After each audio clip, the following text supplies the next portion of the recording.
Let's go.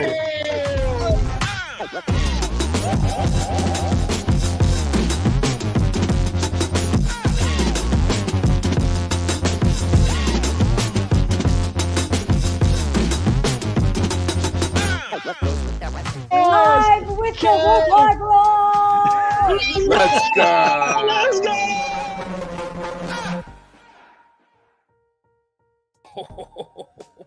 Y'all know what this is. Peace and blessings. It is your boy, Eli Rax, a.k.a. Vibes, and welcome to New York Revival, where it's not just sports, it's entertainment. And I'm here with my brothers, man. You guys know where they are, and that's Mr. Glass Half Full of Nets. Speed the genius. Let's go. How does he do that with his voice? I don't. It's a special talent he has. Yeah, it took years, man. It's a smoker's voice right here, man. Of course, a lot of marijuana. I've never And seen of you. course- Never seen you smoke a damn thing.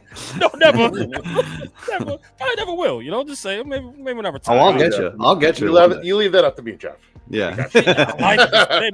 Tag got that teaming covered. here. It's weird. This is weird, but I love it, man. Please, let me know, man. But of course, man, my brother El Jefe, so crazy, aka White Jersey, aka Blue Jersey, aka El Jefe is in the building, man. And of course, shout out to you.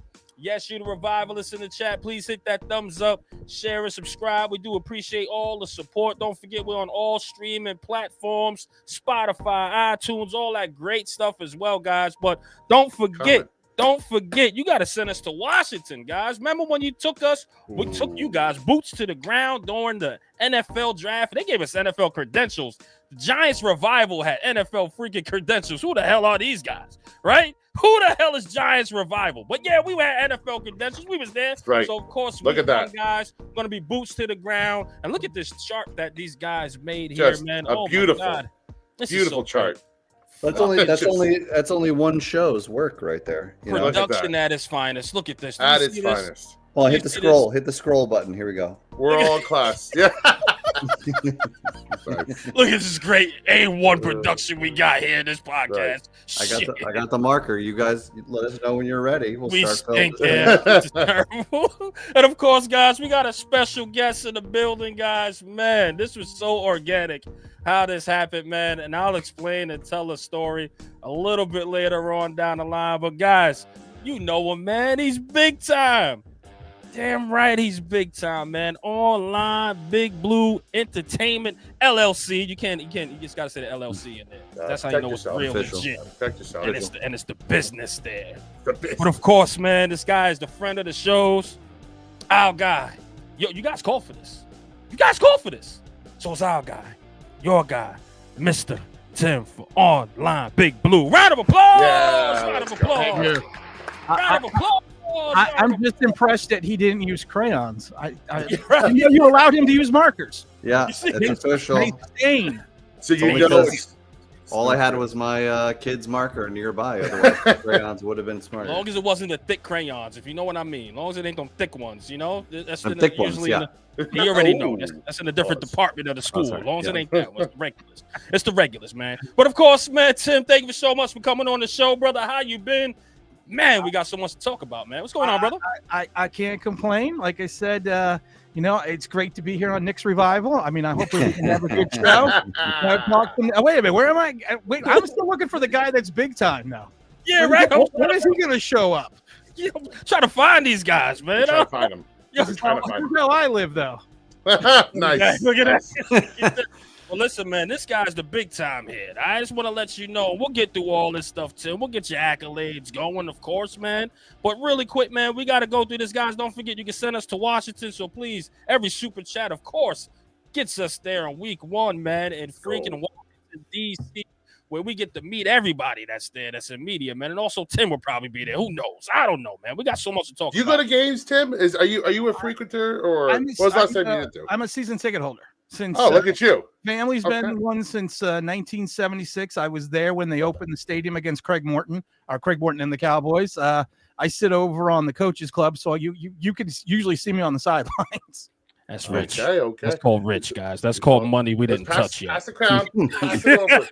Pass the rich guy crown to Tim here. That's money we didn't touch yet. I mean, and this guy, and he said he's not big time, people. He's on a Believe network, for goodness sake, man. You guess who we got, Tim? You're big time. Our garage.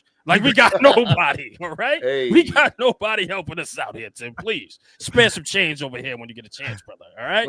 So listen, man. Of course, man, we're gonna go through all the latest and hottest topics of the New York freaking Giants, man, and of course the Jackson Dart rumor or chatter is getting louder and louder. And this guy, man, Mark Spee, I get this wrong all the time. Schlereth.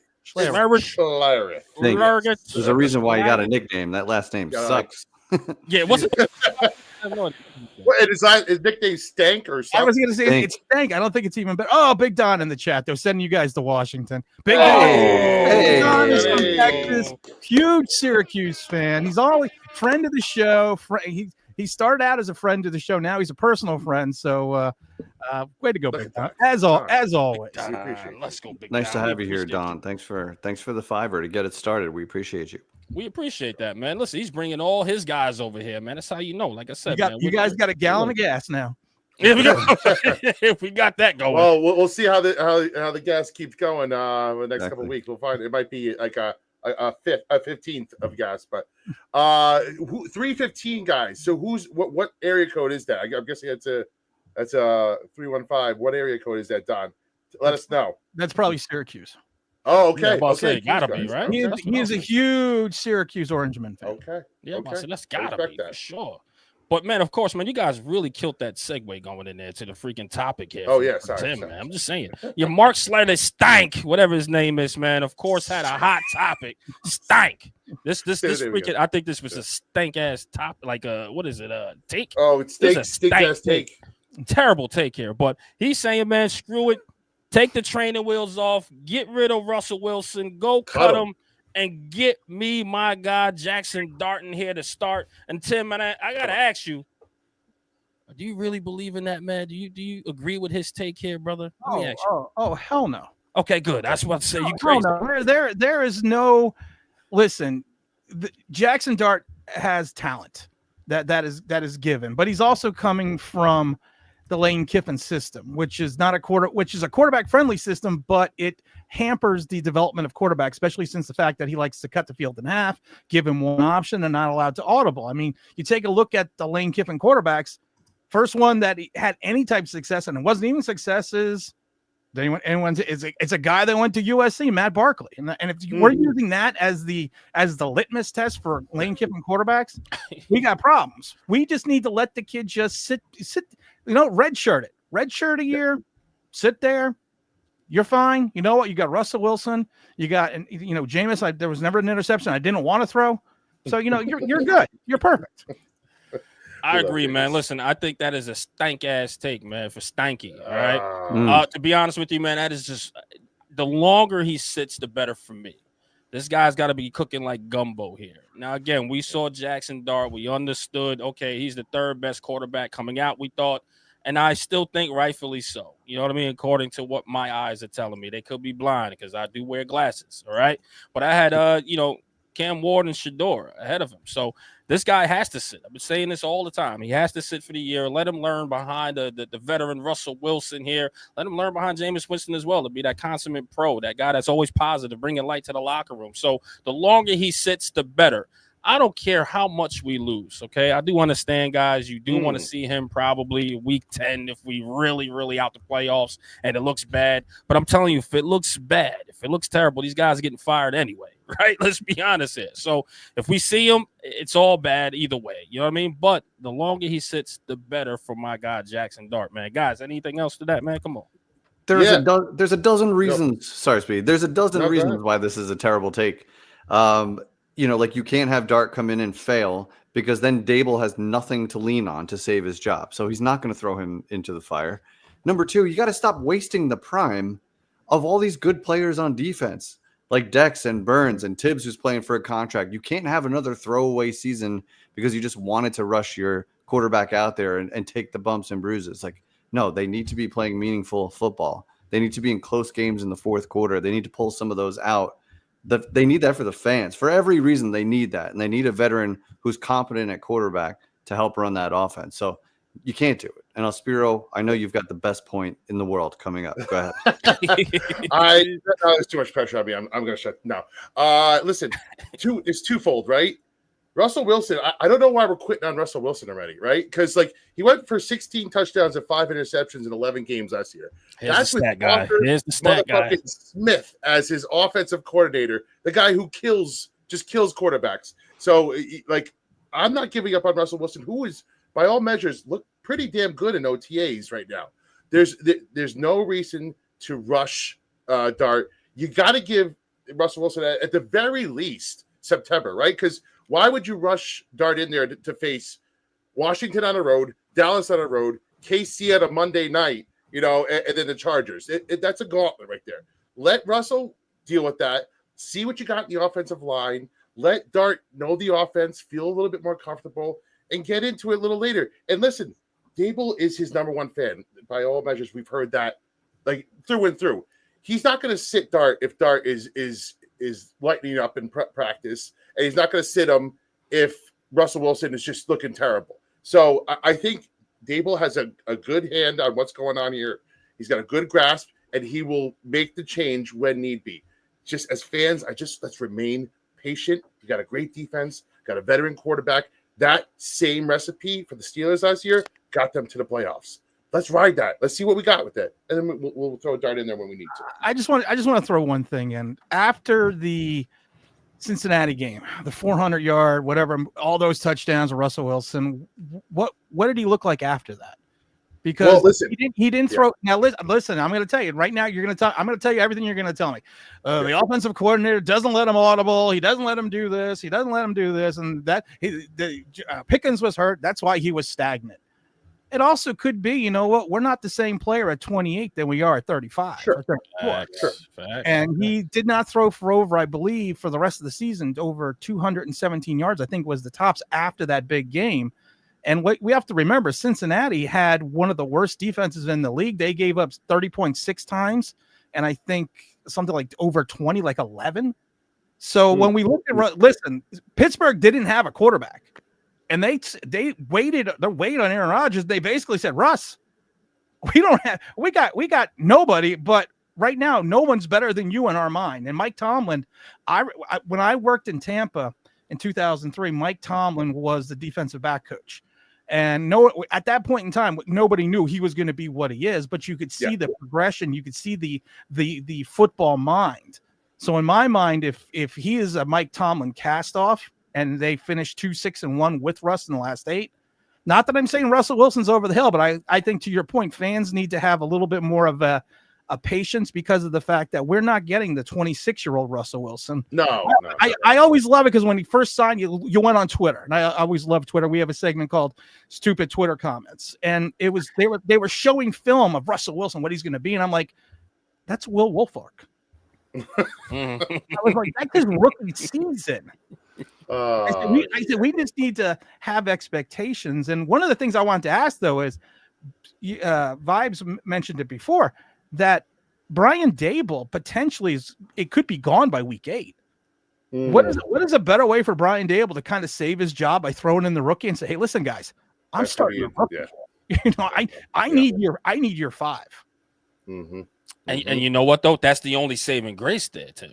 Because if then in that case, if the kid shows just some promise or some flash here and there, then yes, that'll save his job.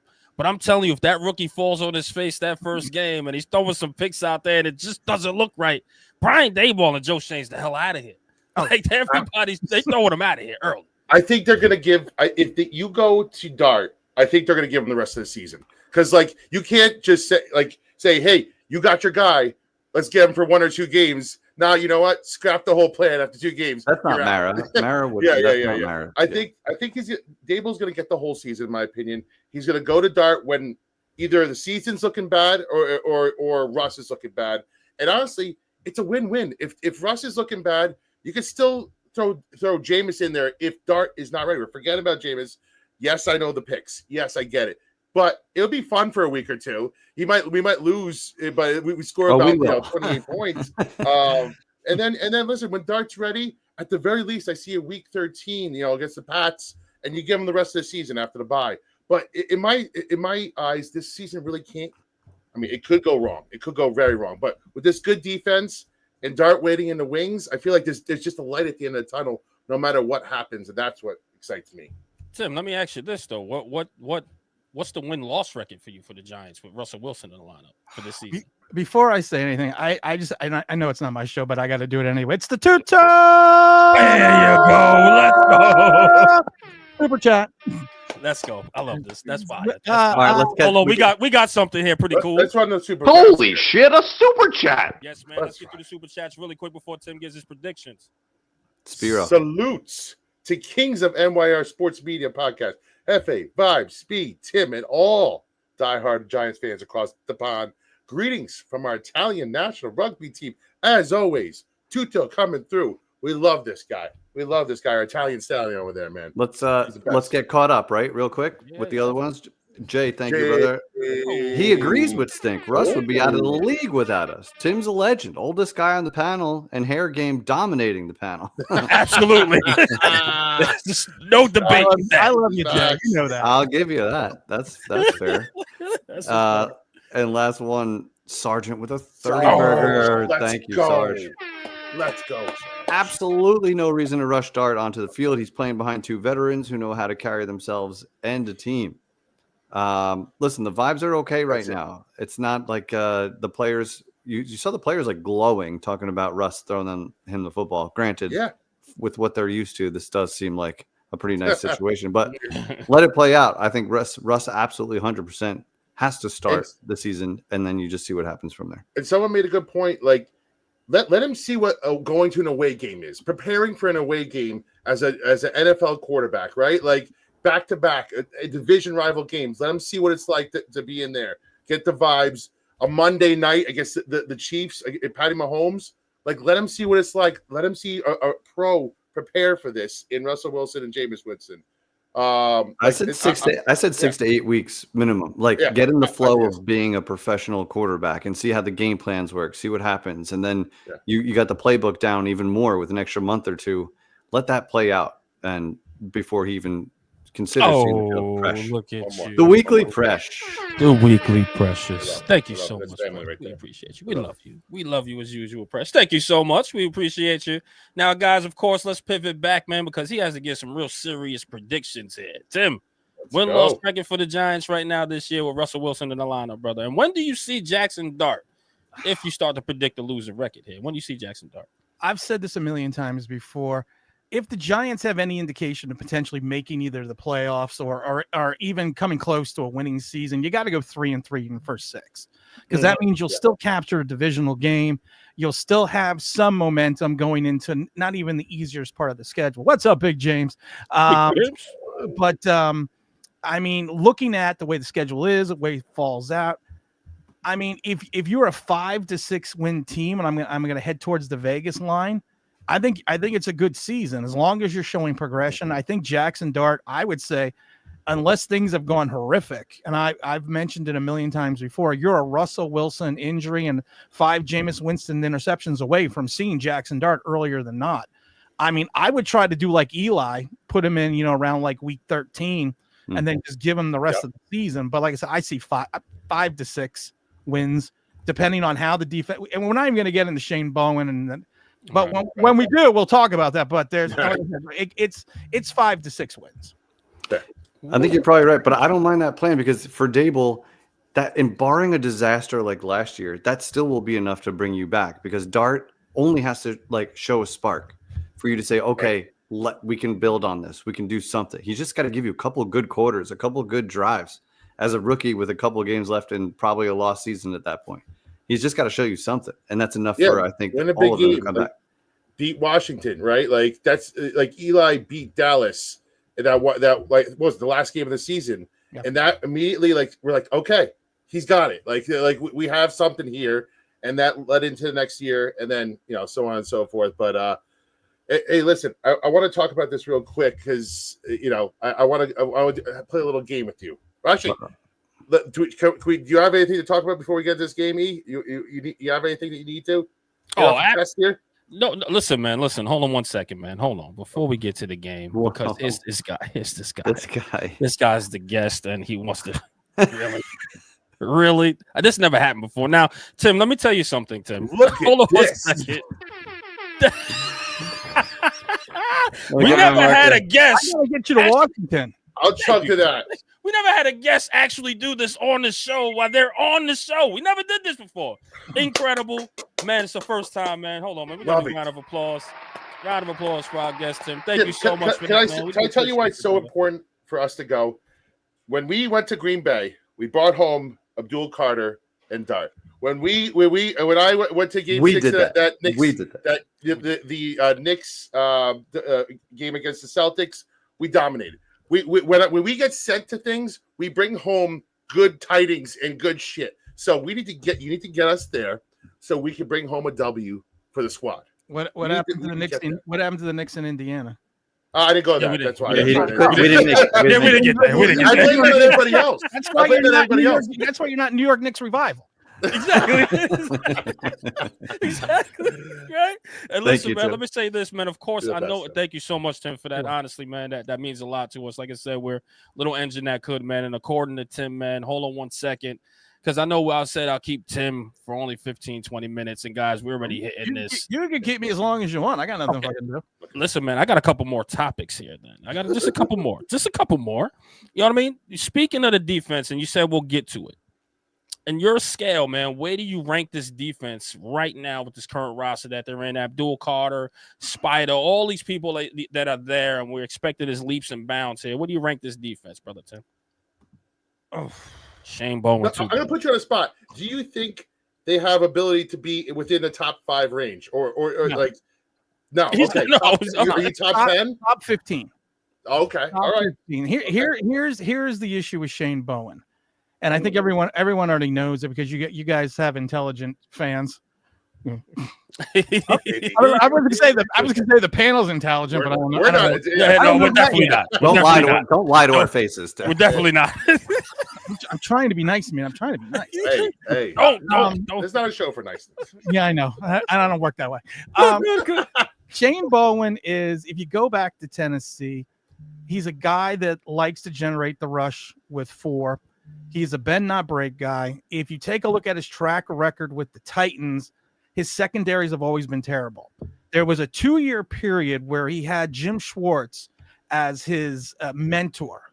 Mike Vrabel actually, and Jim Schwartz talks about this in an article in the Daily Tennessean, that his job when he came into Tennessee was to mentor and be a second set of eyes for Shane Bowen.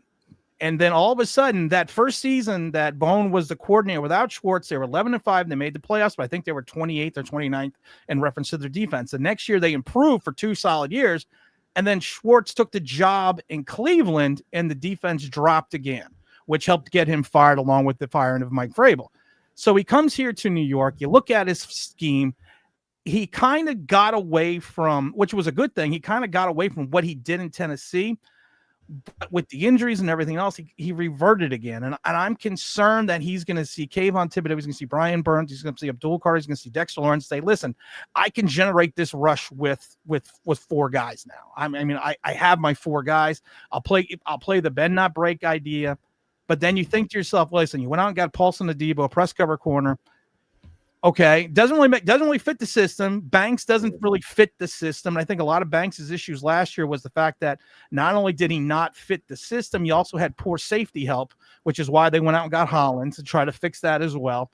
But the problem is this: you got the guys that have the keys to this defense, and people keeps telling me NASCAR, Perry Fuel. Well, they don't say Perry Fuel; they always say Spagnola, but they always say that, and it's Perry Fuel's NASCAR.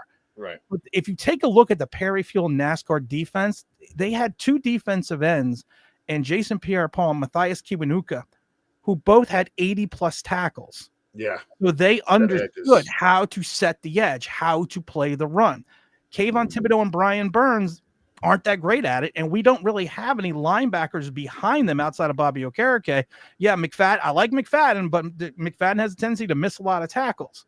So you have this theory that you're going to generate this rush, and you have the secondary which kind of doesn't fit the way Bowen plays. So there's a lot of components that you kind of get confused about what exactly the Giants. I always say the Giants look like a cut and paste team. They took some great talent, and now they're trying to paste it in together, which is going to be the job of the defense coordinator. And I'm a little worried that Shane Bowen, you would have waited 1 more week, Steve Wilkes would have been here. But we got Shane Bowen. So he's still going to be here. And you have 3 guys that are not known to play the run very well. And I like the Abdul Carter pick to the point that he's going to be a good pass rusher. But if you take a look at his second season at Penn State, which was his second season as the off-of-the-ball linebacker, there is a stat that always stands out to me, and that's 25.7%. You guys know what that is? What's No, that? please. That is his missed tackle percentage.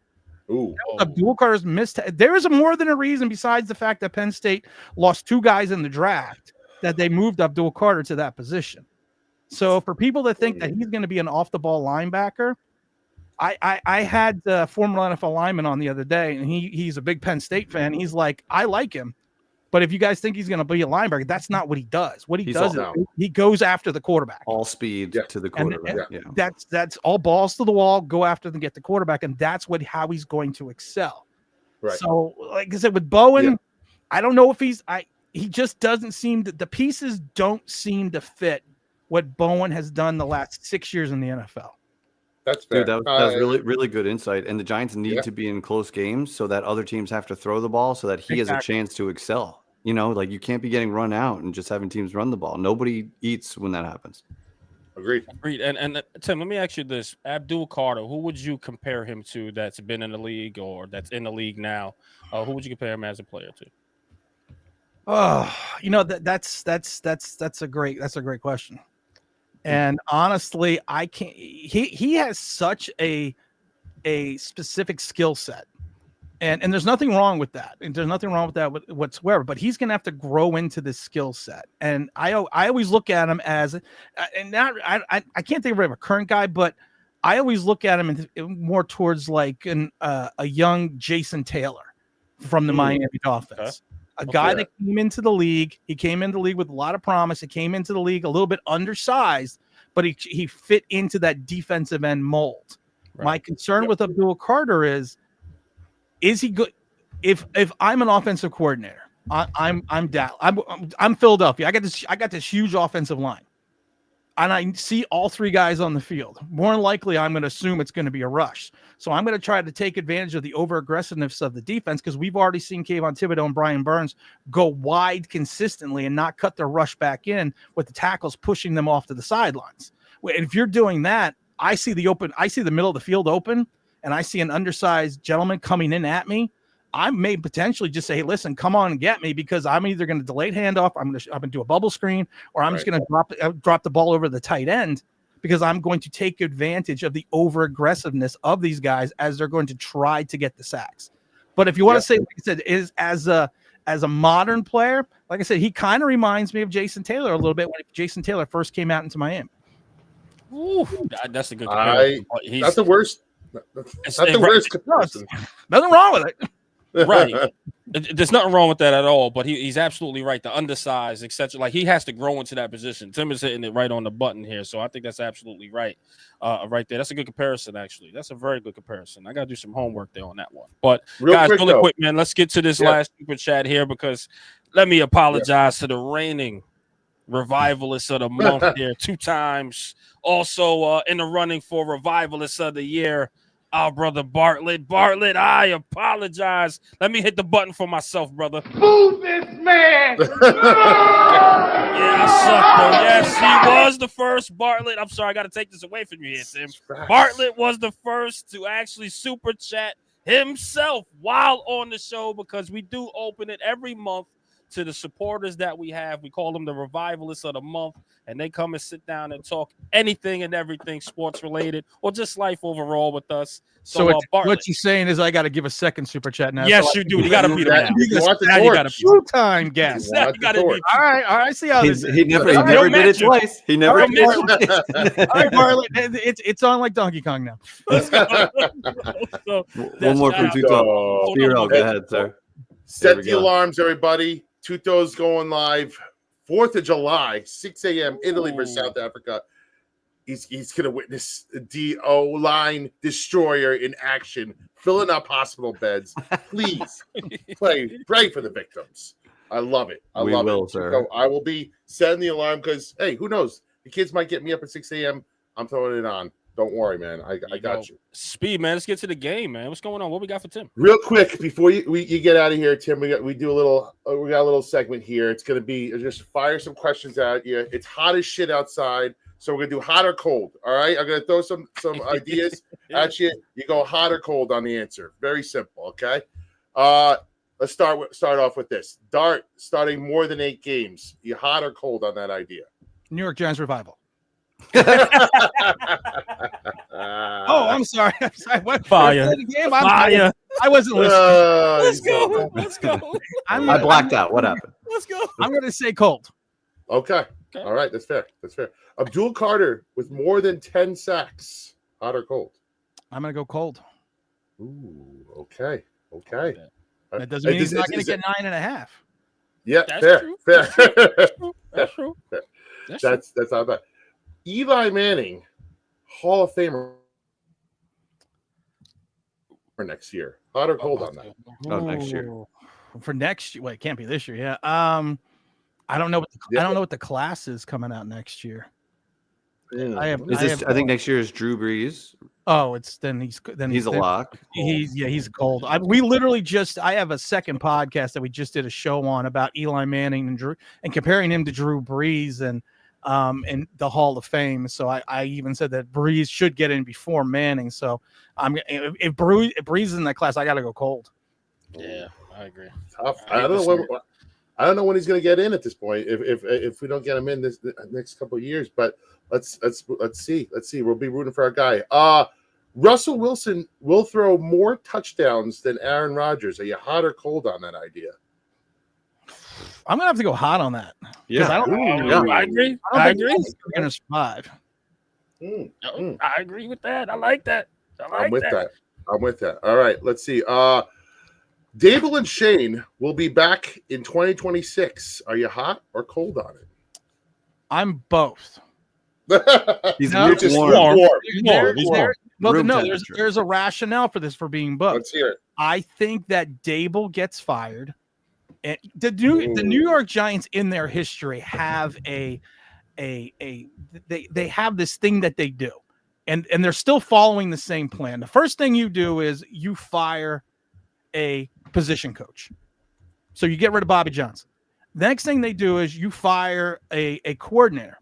You then went and turn around and you got rid of Wink. You then go in and fire, and this is going back to Gettleman. You then go back and fire the head coach.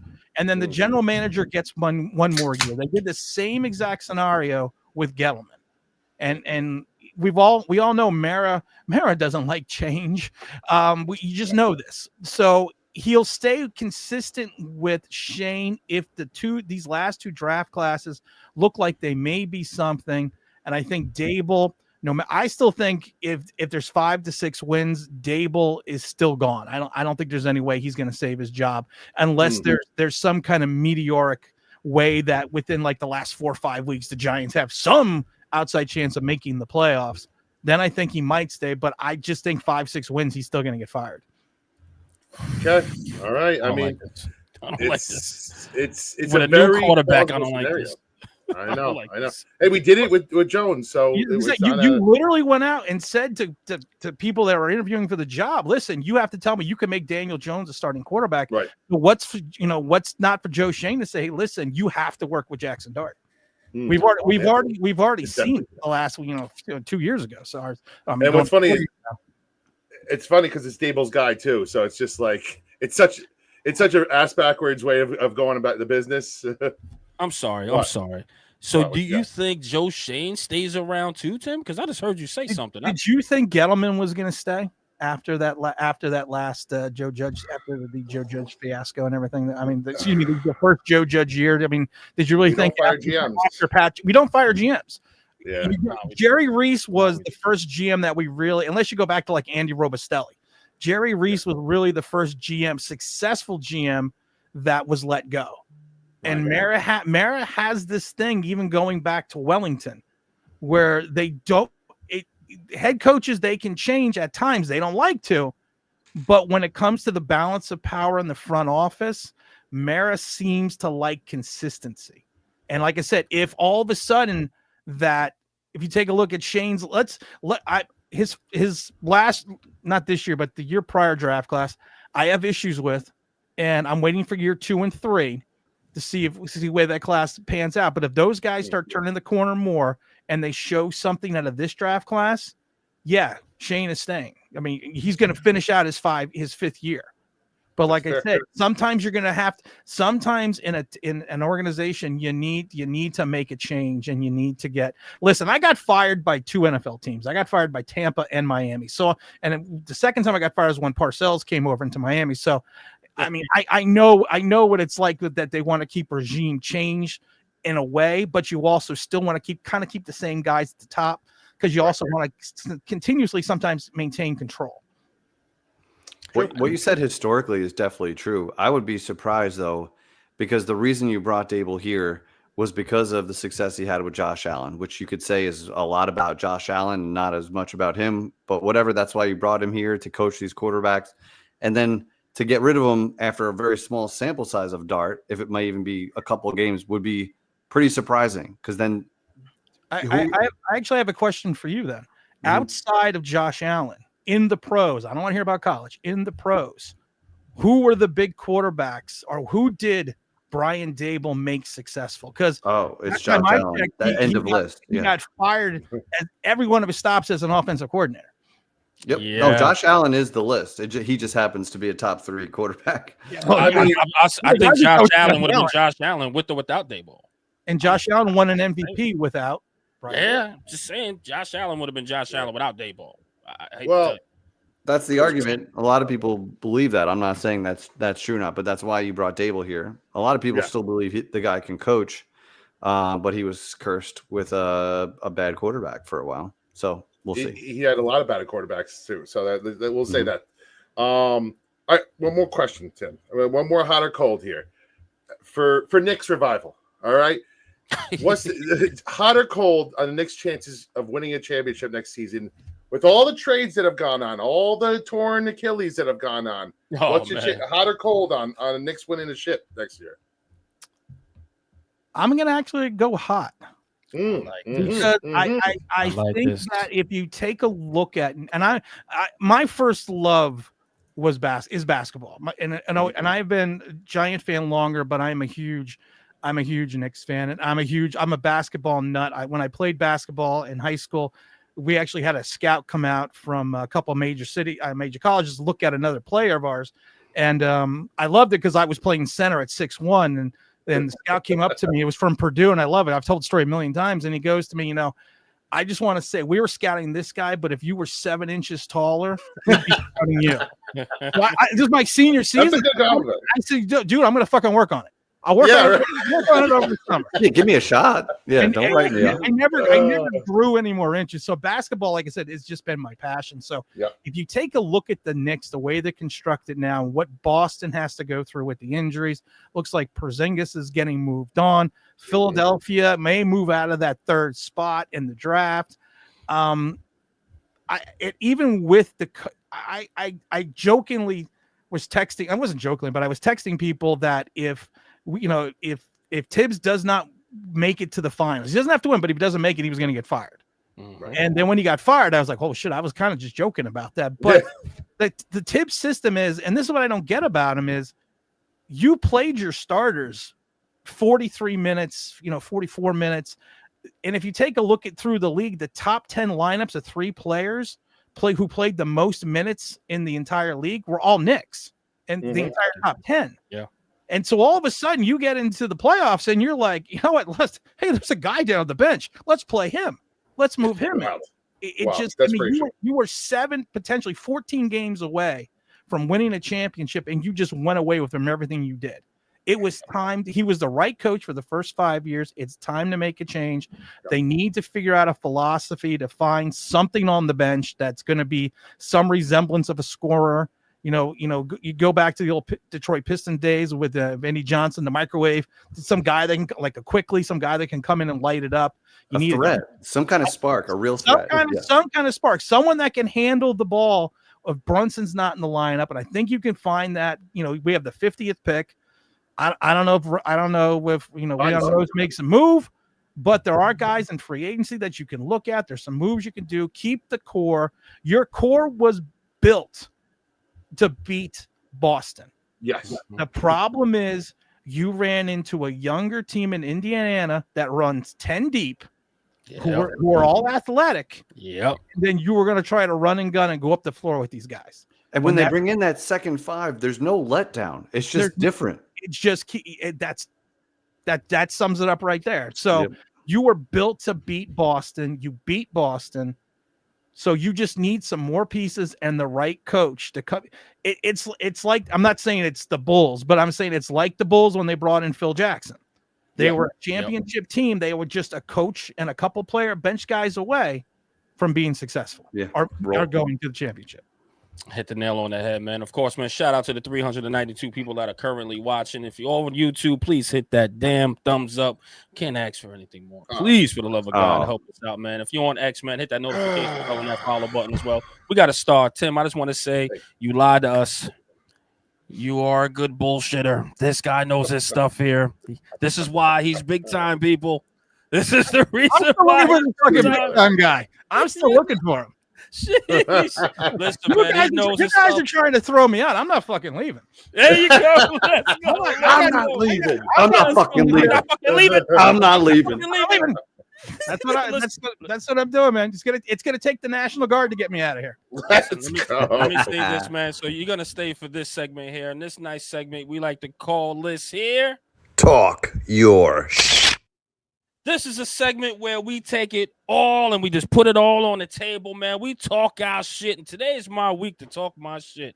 And here it goes, man. And I just want to say, step in front of the congregation online, Big Blue. Yes, man, don't say nothing. Just hear and enjoy this nice little rant that I'm going to give you, man, because I'm going to paint this picture here for our audience and yours. About 2 weeks ago, man, I'm surfing online trying to do little editing projects for the Giants revival. I stumble across online Big Blue, and I just get in the chat, and I go, man, hit that thumbs up and that like button. I see a fellow Giants content creator. I get excited. I just want to show support. And What a guy. And the great thing is about this was he goes, who's Giants Revival? I go, man, I don't know. Who's that? Good question. Who is that? What's a good question? Who is that? Then he goes, hey, so-and-so, who's Giants Revival? And they're busy talking about their Philly jersey, the black ones, how they love them. I'm like, is this a Giants show or a Philly show? I'm confused there. Then Tim goes in and he does a little research on Giants Revival. And he goes, oh, these guys had all these big guests and they can't pull views out their ass. And I go, holy shit, he figured us out. We're small fry. He's the big guy. So I'm like, dude, we suck. He was like, no, don't you dare. I'll do the make fun of for you. Don't worry. I'll crack all the jokes for you. And boy, he laid into us. He looked at all of our stats and saw we had 100 views on one, 68 on another. And then he goes, finally, you hit 1,000. Welcome to the game, kids. Hey, and I was like, holy cow. He saw the 1,000 views. Then he goes, oh, wait, hold on. Who's Vibes Eli Rax? He looks me up and he goes, oh, he's the guy with the connections. But they're not getting the views. I'm like, oh, shoot. I got to hit the button for New York Revival here. Hold on. Who's this man? These guys stink. We stink. All right. Compared to Tim, we stink. All right, guys. So listen, I'm going to talk my ish. After seeing all of this here, yes, listen, I got to boost ourselves and fight back just a little bit, as the young kids say here, Tim. Fight back, Revival. Fight back. So we're going to fight back, man. We got Nate Burleson. We got Joy Taylor. We got Kay Adams, Jay Ferrara. We got all the good heavy hitters on here that was on this show as well. Give us a little bit of credit. Now, listen to Tim's credit, though. We do suck. All right? We do got to get our blue game up. I get it. We'll get there one day, of course, man. Hopefully we back by the Belief. Listen, Belief Network, if you're watching this, I know Tim is great, but we're hungry too. This spread a little crumbs over here, please, and help us out. But, man, we are New York Revival, goddammit. Not Giants Revival, not Knicks Revival. We are New York Revival, Tim. Put some respect on our goddamn name. Air horn, please. Let's go. Let's go, City. Mike, Bob, talk that shit. Talk your shit. Talk that shit. But Tim, thank you so much for being there. Wait, this isn't the Giants or the Rangers revival, right? No. This is. It is. Listen, in my defense, Yes. I really don't have a defense because I'm just really an asshole. I want to hear it. I want to hear it. I mean, I just say that as just out loud. I'm a douchebag. I know that. I'm surprised. Thank God. I always tell people, thank God I'm not small. Because if I was a small man, there would be some serious problems. Because you need to be large enough to say the shit that I say. Because my problem is I just say whatever comes. My wife always tells this to me all the time. You know, when you hear something in your head or you're thinking something, you don't have to say it. It's okay. And I'm like, well, what's that little voice then for? If it's telling me, fucking say it. So I'm just going to say it. And first of all, I would like to say, you guys get great guests. No views, but you got great guests. So I have to admit, if I could reverse it and not get views and get guests, I would love it. Because I'm scraping the barrel. I have subscribers on all day long because I can't get anyone fucking else to come on the show. Listen, so can you roll out the red carpet and hopefully give us a little guest appearance on your show one day? I mean, listen, we're just a small favor for us. You guys are well. Listen, I always tell people I'm always excited when people invite me on because I have strong opinions about certain content creators, and I'm never afraid to say their names and who they are and who I think. You say it right here, right now. Okay, Chat Sports full of shit. Shit, here goes. Listen, you want to be in Texas and talk to me about the Giants? Fuck off. I don't want to fucking hear it. I don't want to hear it from you. And I don't want to hear every fucking little thumbnail tells me that we're getting Jesus is coming out, play number 11 and be on the team. That's every one of their videos. I literally do not watch Giant YouTube. I have people that watch Giant YouTube for me and tell me things. I will be honest with you. When I was fucking around with you, and I wasn't really fucking around, I was just being a douche. Of course. When I saw you, I actually went and watched some stuff. And I agreed to come on because I was like, wow, they're douchebags like me. I was like, thank you. I was like, this is great. It's like I could get along with these people, and I don't get along with anyone because I hate everybody. So when I saw that, I was like, I definitely, like I said, when the invitation came out, I was like, I gotta go on. I gotta say my piece. And like I said, I think that out of all the shows that I've watched on YouTube in reference to the Giants, that would be mine and yours. Yours is my second favorite. Thank you, man. Oh, thank you, man. Hold on, we got the air horns. We made it. We in the top two at least. We made it. Tim, you know what's really funny is this whole thing started because Eli said during your stream, he goes, hit that like button, which is such a nice that means it's going to help your algorithm. Is telling people to hit the like button so that more people see it. And you're like, who the fuck is this guy? Like, Giants revival, and your show is like moving on. No one else is talking about it, and you just keep going. Giants revival. Anybody know Giants revival? Anybody know Giants? He said, "Hit the like button." What is his fucking problem? Hit the like button. If it amuses me, I don't care about what the rest. I just keep going with it. Boy, it was awkward. It was definitely awkward sitting there. I am probably one of the only content creators that tells people to not watch.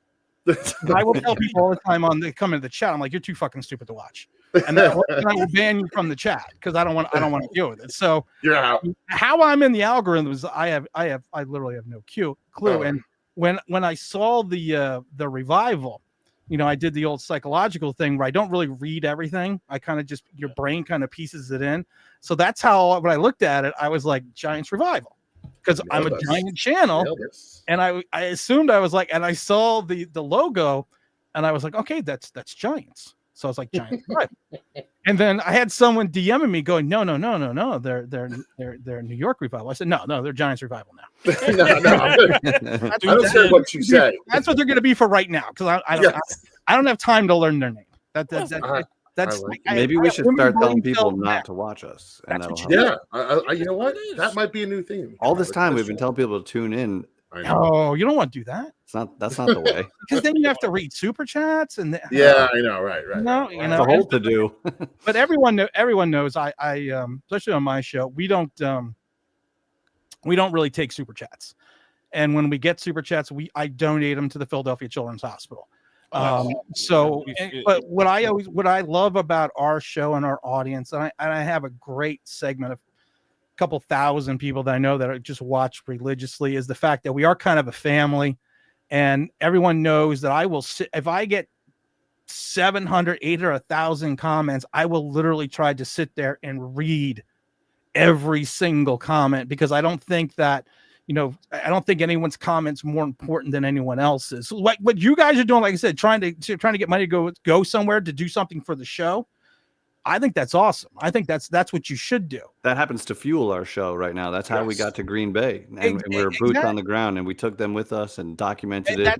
That's what we like. Every draft, I called the draft the Giants pick from inside the Giant locker room.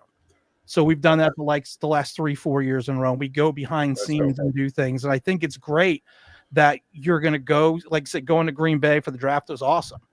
And, and just making other trips, because I think it allows certain people that are all over this country who are Giant fans who don't get to do these things. Yeah. I'm not going to say live vicariously through you guys, but you allow them to see things that they wouldn't normally see. And if they send you, $5 here, $10, and helps you to get to that goal, I think that's phenomenal.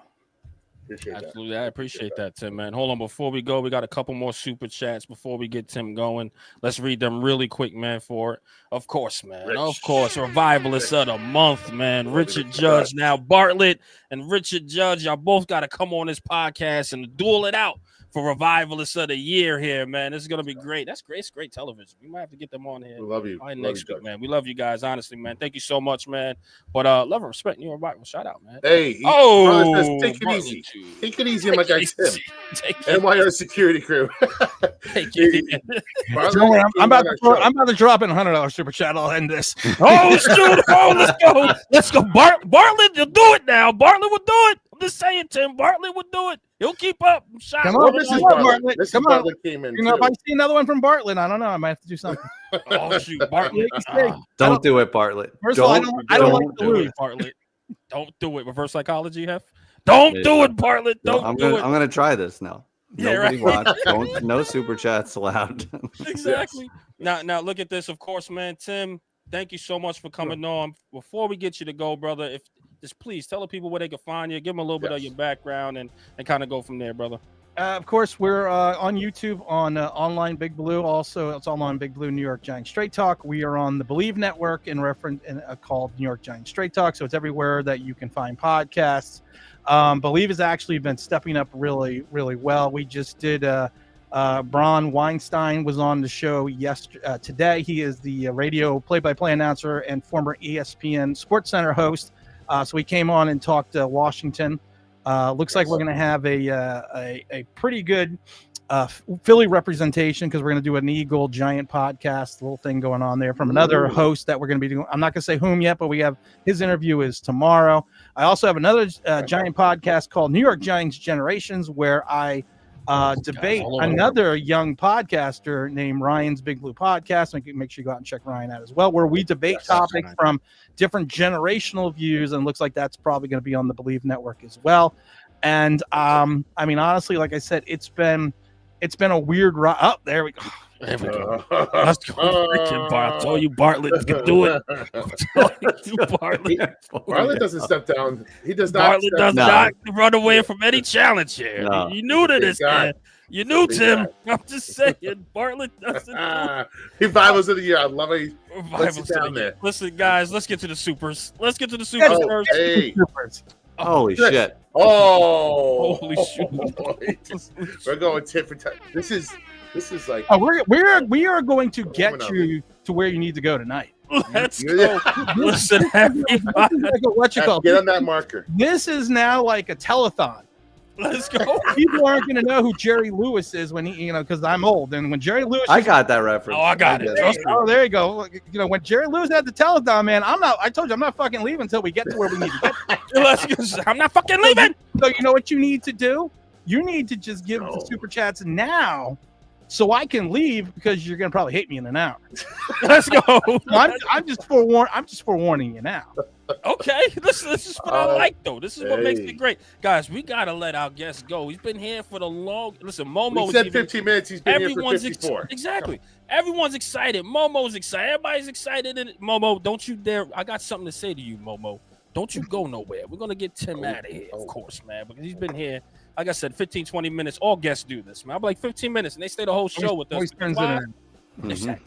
Come on, we're a vibe here, guys. But Tim, thank you so much, man. Mikasa, Shukasa, anytime you want to come back on, come on through to this little small no view podcast called Giants Revival. Please, brother, please. All right. But Tim, man, thank you so much. We'll see you on the next one, brother. I appreciate it, guys. And like I said, you're all welcome on anytime you want. So just, like I said, you just say the word, and we'll make sure we're going to get you to where you're going. Thank you. I appreciate you, man. Thank you so much, Tim, man. We'll see you Thank on the you, next one, brother. All right, guys. Peace. Tim, the fucking man. I like that guy. That guy. Hold on, I gotta say this. Hold on. First, let's get to Bartlett. Bartlett was like pony up. Wait, we still got Chris Peace in here. We got him in there. We got him. We got him. Well, he may have. I'll just show it again real quick because he may have missed the. I might have missed the cameras up here to get I apologize. So, Chris Peace, similar to what we did in Green Bay, right? Like boots on the ground. Instead of a draft, it's going to be the game, and we're trying to get to the tailgate. We'll have to go Saturday, get to the tailgate Sunday morning, do the game at 1 p.m. Right, and then and document the whole damn thing and bring you with us because we need a W in week 1, and obviously the only way we're getting that is if us 3 are there. So we're doing this for everybody, and you guys are helping us get there. We're kind of crushing. I didn't expect. I love it. This guy's great for views here, Tim. Online, Big Blue. You got so much stuff going on, man. Shout out to Ryan. You hear him? Shout out to Ryan. We got to pick our game up. We got to do he's got 3. He's got 3 Giants podcasts. 3. Man, I don't know. I got to figure this one out, man. We got to figure something out here. Good, jeez, good. Guys, can I just real quick? The Belief Network. Hey, Belief. Listen. We're gonna cut this up right here. Belief Network. Belief. Listen, I believe in y'all too. Share some of that wealth over here for New York Revival, please. So much. We cover all New York sports here. Just throw a little crumb here, man. We take a couple something. You know what I mean? We can negotiate. Have our people call your people. But come on, man. Come on. Here we go. What are you waiting for? See, I knew Peace was going to be one of the guys that was down there. He's already saying red zone, lot tailgate, RZ50. Lock it in. It's right here. Done. We will see you there. We will finally get to chill with Chris. And Chris is one of the OGs that came on our show as well. So shout out to Chris. We love him. And we're going to see a lot of you down there. I can't wait. It's going to be awesome. I just want to say this because you see it, Momo. You damn right. You see it. Momo, I got a bone to pick with you. I don't know what this bone is, so I'm interested to hear. Here as your campaign manager. I just made this up just now. Oh, yeah. All right. Okay. You for fan of the year has been falling to the waistline. It has. It's been very quiet in the streets. That's what he wants. Now. I know he wants that. Almost at his goal. Yeah. He's almost there of quieting all the chirps. Guess what? Tomorrow. Until now. Tomorrow there will be a tweet. We're launching a full comeback campaign. We're gonna ramp it up. Maybe with video. Who knows? Depends on how we feel. Maybe with some flyers too with fan of the year here, Momo. We got to get this talks and everything back up because you did make a bet when the Knicks was in the playoffs, didn't you? Did you forget? Mm-hmm. I didn't. So tomorrow you will be definitely going for fan of the year. Momo, we got to get it back, brother. Got a bone to pick with you. You've been falling into the waistline. Don't you do it. Fan of the year, Momo. Got to get it going. Momo, fan of the year. Let's go. He said, no, this is the time. The season's about to start. No, Momo, right now. Listen, this is the dead zone of the sports world, Momo. We're going full fan of the year campaign for the next 2 months. Listen, we might have to film ourselves at training camp with like Momo signs for fan of the year. We might have just to really lean. Like that. I might not be able to wait till training camp. I might have to get it done sooner than that. I don't know. When do they announce fan of the year? Anybody? Yeah, that's a good question. I don't know, but right now we got to get Momo going. I don't know when. Let's pretend like it's tomorrow. Let's act like it's tomorrow. They always pick somebody that nobody knows. It's never like a personality, right? It's always It's always a Joe Well, Schmo. who's a Momo nice guy. is a big personality in the streets. So Exactly. That's what I'm saying. Yeah, let's make it. We've happen. been trying for years to get certain people to get fan of the year, and the Giants goes no, and we don't touch. That's so Giants of them. LPG has never won it. That's how LPG has never won. Like that is a travesty in itself. That's the tragic. guy is running out of space for Giants tattoos, and he's never won fan of the year. Come on. He spends Wait. his hard-earned money to go fly everywhere with the team, does all types of charity events, and the Giants never said, well, here's your honorary fan of the year. Like, come on, Giants. Like, just do something, right? Nothing. Get Momo and LPG in there, and I'll be happy. I think all fans will be happy you get those two guys in there, all right? Come on. That'll be great, by the way, television. Hell yeah. Love to see Agreed. that, man. Shout out to LPG. Shout out to our guy. But, yeah, man, listen, guys, I don't know if you want to go a little bit longer. I don't mind. I haven't been here last week, so I feel like there's so much I could talk about still. You know what I mean? I mean, listen, I got time. I got time. In that case, I'm going to grab a quick beverage and I'll be right back. Grab a beer. Listen, let me tell you this. Yeah. And Spee, we're gonna have to talk about this because it's me and you, Spee. Oh, look at Hef. I still got the headphones on, bro. Listen, keep the headphones on so you're at least in the loop of what's going on. You called me this time. Yeah, right. Did you go get the beverage or what? No, because you're about to talk shit about me again. Never. Listen, No, again, you can take your headphones off right now. Just hit the mute button. Right now. Fucking guy, there's no shit here. Yeah, I know. He's always fucking Hefe. So listen, while Hefe is going to get this beverage, man, I saw something on X, bro, where they said who had the best run. DMX, Nas, Jay-Z, or 50 Cent. Chat, only hip hop heads, please. Real quick, I just want to get. Well, no, I mean, if you're not a hip hop head, tell us. I don't know if you. I don't know. I don't know if they might not know. Right, that's what I'm saying. So, Spee, I gave you all those names: DMX, Nas, Jay-Z, 50 Cent. Who had the better run, in your opinion, out of those guys? I gotta be honest with you. Like, I wasn't a big, and shame on me for this for admitting this, but I was never a huge Nas fan. I'll punch you in the face hard as I can when I see you. Hard as I can. Yeah, I know. How dare you? How dare you? I was a fan. I was a fan, but he wasn't. I never put him up. I always respected him. I always liked him, but I never really truly captured it. I never truly listened to his music in depth. And I gotta be honest, when this list came back out, I'm like, you know what? Let me run through the albums again, and let me go listen to it. And I fell full bloom in love with Nas again. And I gotta be honest, I'm ashamed for not, being more into some Nas back in the day. I've had it on nonstop. Having said that, so the exact image was 94 through 96 Nas, early Nas when he was killing it, with Illmatic and I think what Illmatic, right? Was the Illmatic, main it was album. Written. You get what I'm saying? It was written. Yes, that's what it was. It was those two albums, though. It was 94 through 96. Yeah. Then it was DMX 98 through 2000, which he was killing too. Good run. Dark, Hell is Hot.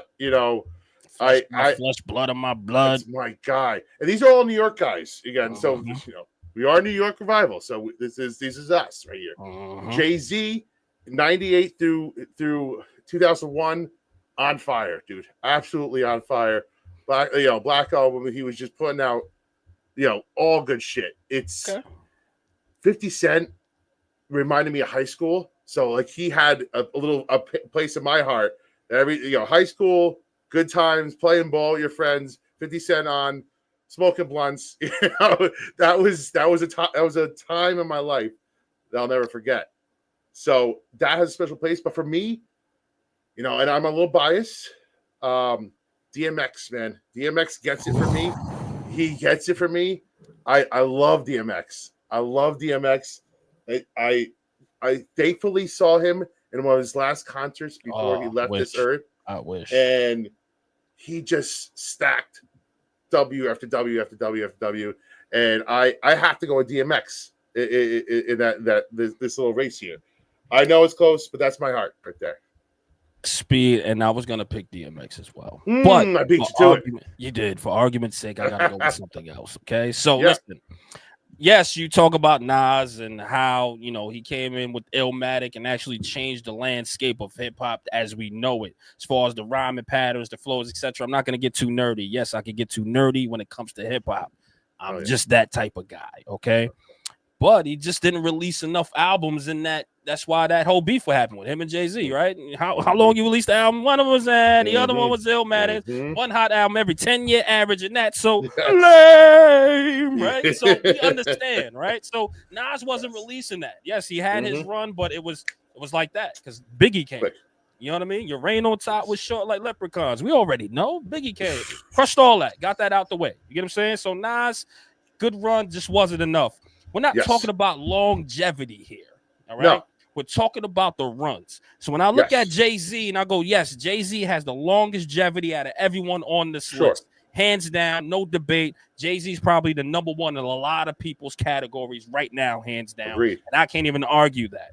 So yes, but Jay-Z wasn't even there. No, Jay-Z doesn't even come into none of these guys on this list, especially the guy he feared, which is DMX. There's been video proof of him saying, damn, how can I outperform DMX? I just can't. I just can't. He was on LeBron's barbershop and they were talking about the Hard Knock Life tour, how DMX was going and moving, like the stadium was actually literally shaking with waves. Yeah. And just barking at people. Yeah, just barking.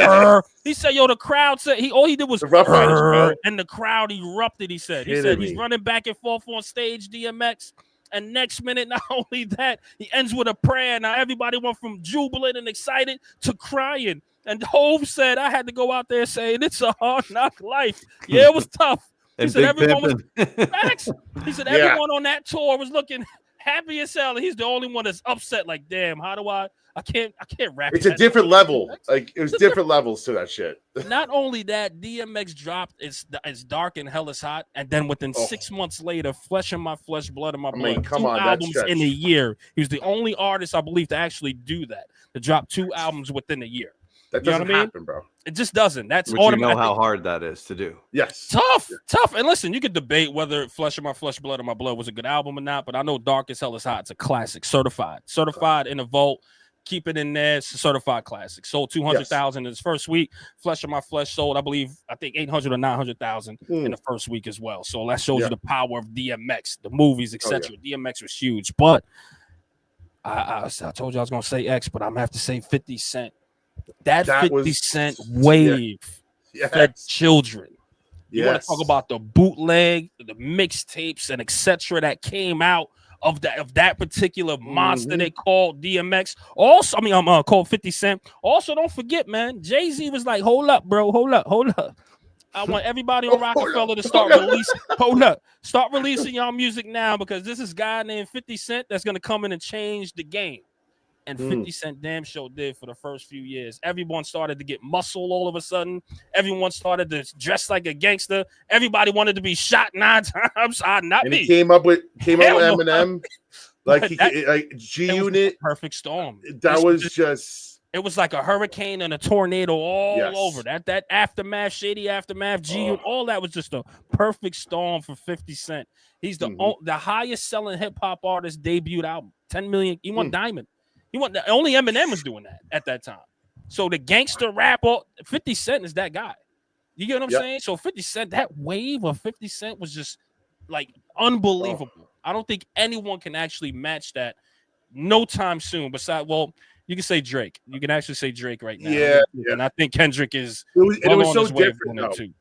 But it was so different than that. Different, man, because you had to go out to your local bootleg man and grab it. Now you can just download the shit. You know what I mean? He had like club hits, like making love hits. He had gangster hits. He had like everything in between. It just, he was like on Get Rich or Die Trying was just that was my senior year in high school, and I remember it like yesterday. We were just, that was on all year long, and then that fed right into what was the next one after that? It was the Massacre, and those two back to back, 2003, 2005, and then again all the mixtapes, like you said, in between, all the G Units, all the shit with Slim Shady and Eminem, and it was too much. Let me tell you this: this dude could do a verses off mixtape songs alone, and win. And win against anybody that can, who can actually go. And listen, I was gonna do a whole 50 Cent versus Jay-Z versus like at my home with someone. You get what I'm saying? But let's be honest. You cut on mixtapes of 50 Cent, he's killing Hove. He's killing Nas. Oh, that's not even he's close. killing anybody on this list in a versus battle, like in that type of setting. 50 Cent, it was just a vibe. It was an energy. He wasn't the best lyrically. He wasn't the best dress. But this guy had, like, he was believable. You get what I'm saying? Like, anything that he rapped about was believable. You get what I'm saying? So that's what people loved him for. But go ahead, F. I'm sorry. Yeah, and what he had too going for him is that he grabbed the ladies and the fellas at the same time. Yes. With his club hits, he had songs that girls requested and needed. I don't know if girls were requesting DMX, but like guys love DMX. You know what I mean? And I'm sure at the shows they were there, but like I can only speak for my experience, and all these songs were relevant at parties during that time. But 50 like was different because that was just everywhere you went. Like that was your blunt song, that was your going out song, that was your pregame song. That was and then Many Men was just one of those songs that was just fucking would just make you want to go to fucking war. Yeah, still. Anytime. As soon as you said Many Men, that the song clicked right in my head. You get what I'm saying? Like that song right there just changed the landscape of everything. How I'm like, man, like again, the believability, I believe everything he said in that song, whether he made it up or not. And listen, and 50 Cent said on record, like, hey, I get high all the time. I never got high. I never drank in my life, but you believed him. You believed everything 50 Cent said because why? The guy got shot 9 times. He was in the hood of Southside Jamaica, Queens. You've seen it. This guy toting all types of pistols on album covers. People were like, wow, like especially the kids in the inner city that was never really close to that environment. They wanted to. They were like, y'all need that. I need to see that. That's what's happening there. Oh my God! It reminded you NWA reincarnated all over again. You get what I'm saying? Like that's what it reminds you of. Just the hood aspect of it. And 50 Cent bought that believability factor is what really helped. And then you sprinkle in, not even sprinkle in that tidal wave of Aftermath and Shady. Oh my God. And how lucky were we from fucking 98 through 05, 98 through 05, those guys, Nas took a step back in that stretch here, but like DMX, Jay-Z, 50, and if you want to even throw in Fab got in there in 2003 too with Street Dreams. And like that, what a time to be alive in the New York, New Jersey area and love hip hop. Like that was it. That was it, man. Listen, the intro to Get Rich or Die Trying started fight. Listen, yo, Dash, you are absolutely right. That whole G unit. Well, we here like what? Yo, another thing too, another song, an honorable mention is D Block as well. I'm telling you, you play Wild Out in a club, you were wilding out. You were wilding. I remember performing at some of these spots, and the DJ was there, and certain songs cut on. There was no show after that. There was no show. Everything was wrecked after that. Great stories of me doing shows. That was the best time of our lives, by the way. One of the best times. Let me say, because now going to Green Bay is even Bring us back. But guys, man, yes, I can talk hip hop all day, guys. Really quick, man. Jamar Chase curved the woman. That was also in here. And listen, let me say this to these young men that gets the bag, all these athletes that got all these women chasing them and want to give them a hug. Continue to curve these women, all right? Continue to do it. Keep one and one only, all right? So if you got a wife, stick to your wife, please, for the love of God. There's no reason for explanation for that, right? It's easy. It's your wife. That's why you married her. She should be numero uno. But if you got a girl and she's really on your side, stick to her because these lawsuits and all this stuff is tricky. Young men, take notes. Curve all these women. Focus on your craft. Get your money because there's vultures out there. Not every woman has the right intent to treat you well. Not all of them. I understand they're getting the surgeries. Their buttons looking huge, like bigger than this desk that I'm looking at right now. I understand they're getting their boobs done. It looks amazing, right? I get it. But I'm telling you right now, it's a trap. Run! It's a Run! It's a trap. Run! Run! Run! Was that girl somebody? Did it come out like who she was to him? No, I don't. She was just trying to get some love, and he had his eyes somewhere else. I think he probably maybe had her. She might have been a groupie. Who came along one of those days, but he's like, no, that's all you are. I'm out. It's just like That's how lawsuits happen. I'm good, man. He gave her the old. All it did 1-2 was step. it made him look awesome. Like she Yeah, wanted right, so right. much more, and he was just like, okay. And her look afterwards, I don't know if you caught the look afterwards. Yeah, she gave him like a damn. Yeah, because God knows what she did to him Yeah, listen. several nights before that. Did you see? I'm like, yo, that like, what's up with these women getting this surgery and it just doesn't fit what they look like their bodies? I just don't get it. Listen, I'm not trying to body shame. For all the people, relax. But I'm telling you, and please, some women, man, take heed, whatever. I don't know, and I'm trying to tread lightly here. Just please stop with all this stuff here. Like, stop with getting the butt implants. Stop with we don't care. Like as long as you're cool, as long as you're great, we don't care. You know what I mean? Like, we don't need to have your house. Like, look what this guy. What's the guy from the Pelicans? You see that girl? That's oh my God! You just see what she look like? Oh my God! It's like what? Like she just like Zion. You a nasty fellow, bro. You nasty. You are a nasty dude, bro. Stay away. Like this. Just don't need for all of that stuff there. Please, ladies, stop doing that to yourselves, man. I just want to go backwards really quick. Shout out to Mark B. Yes, Jim Jones is high as a kite. Shout out to Jim. Friend of the shows, that's the bro. Shout out to you, Jim Jones, man. Man, we gotta really talk about Jim. Yeah, Jones we gotta hold in on that. Yes, we really do. But shout out to you, Jim. Jim, I know what you're doing out there. You're creating the buzz. I get it. Love your albums. Love what you do. But the Nas, I don't know, Jim. I know I'm not going in the gym and working out with you, bro. You'll kick my ass. All right. Hear that. Shout out to you, Jim. But no, he's bugging. Hands down. But really quick, Jay-Z is rumored to headline the Super Bowl. You guys are cool with that? I am rumor. Very cool. Very cool. Barring no negative news comes out between now and this February, and everything's above board. I cannot wait for Jay-Z to perform. As we said a little bit earlier, the guy's hit after hit after hit after hit. I don't know what he's got on his fastball anymore. I haven't heard from him in a long time, but you could throw out you on his off day, he could still get the crowd rolling. With anything. So yeah, the medley, because he's only got to put together a 15 and 20-minute show.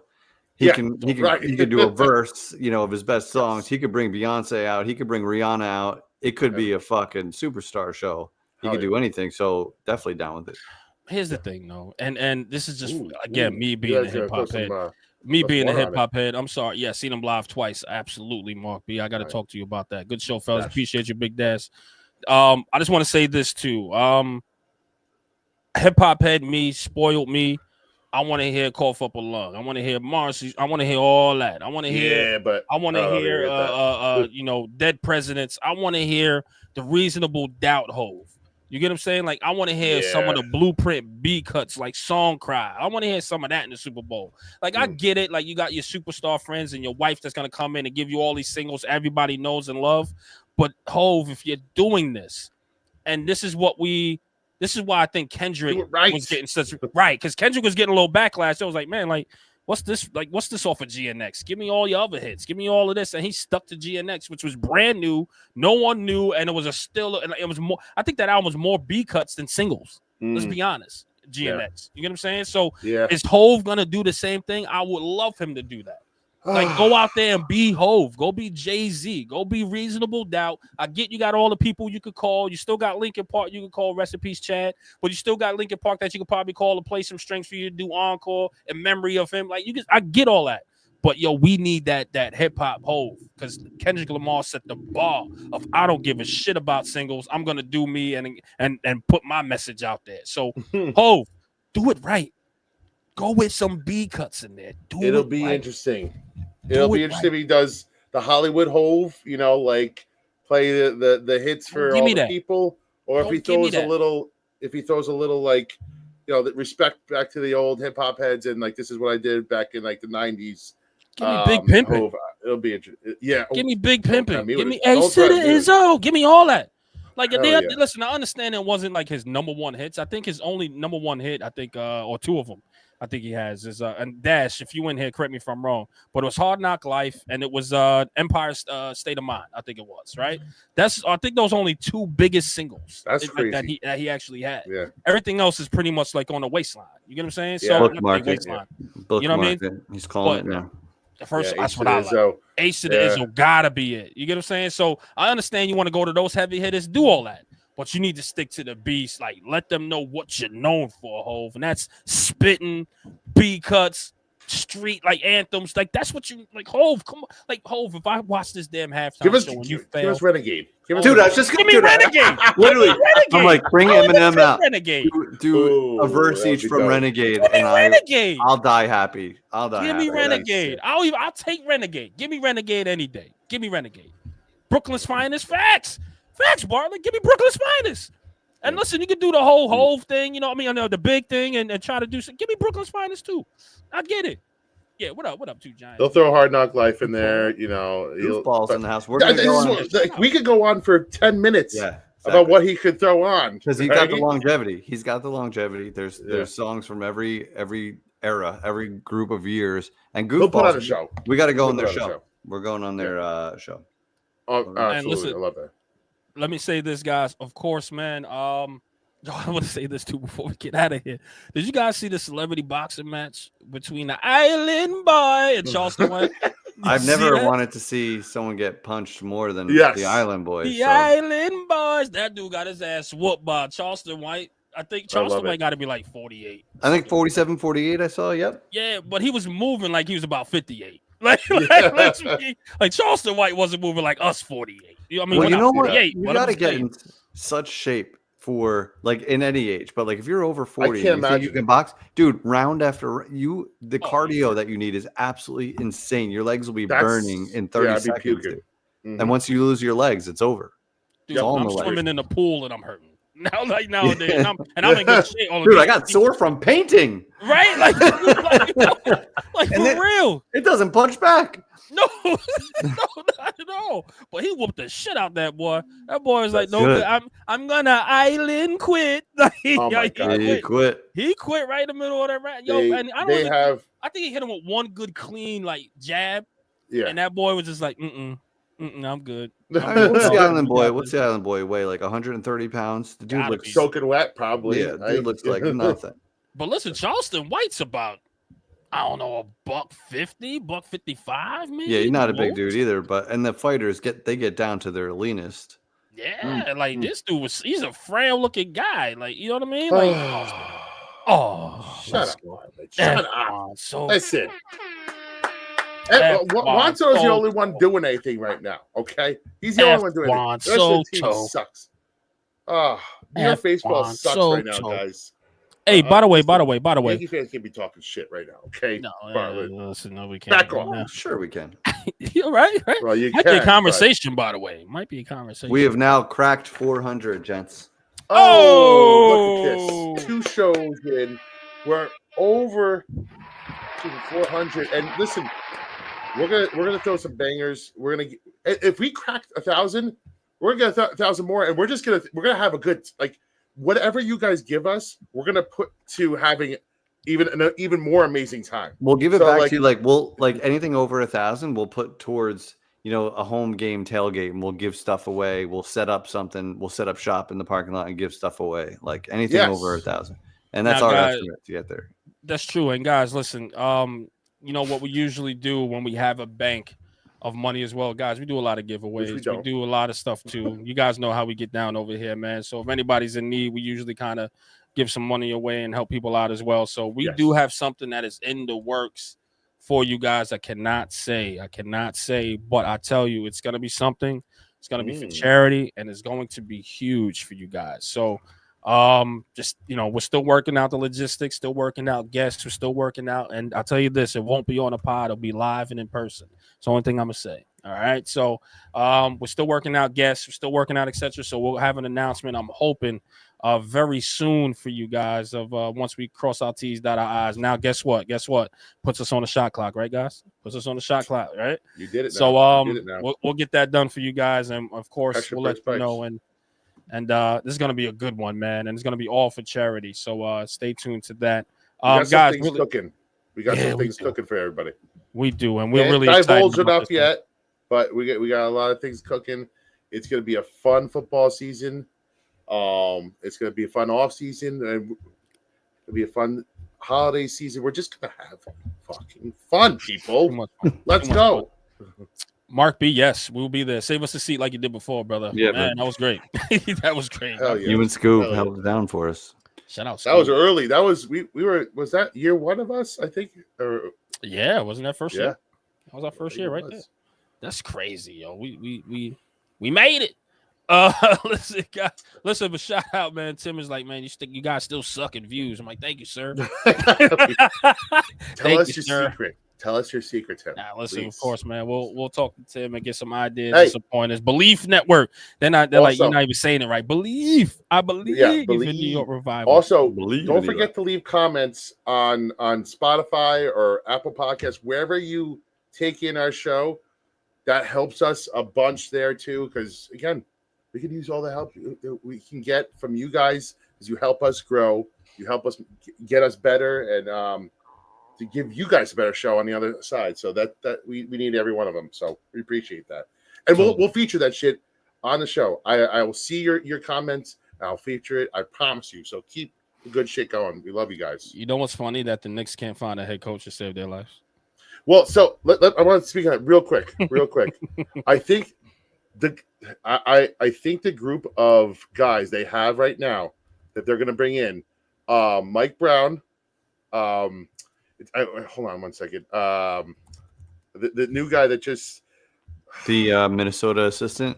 yeah, the new guy that did Mike. What is it? Mika Nori. Good name. Taylor Jenkins. Good name. They have three decent candidates right here.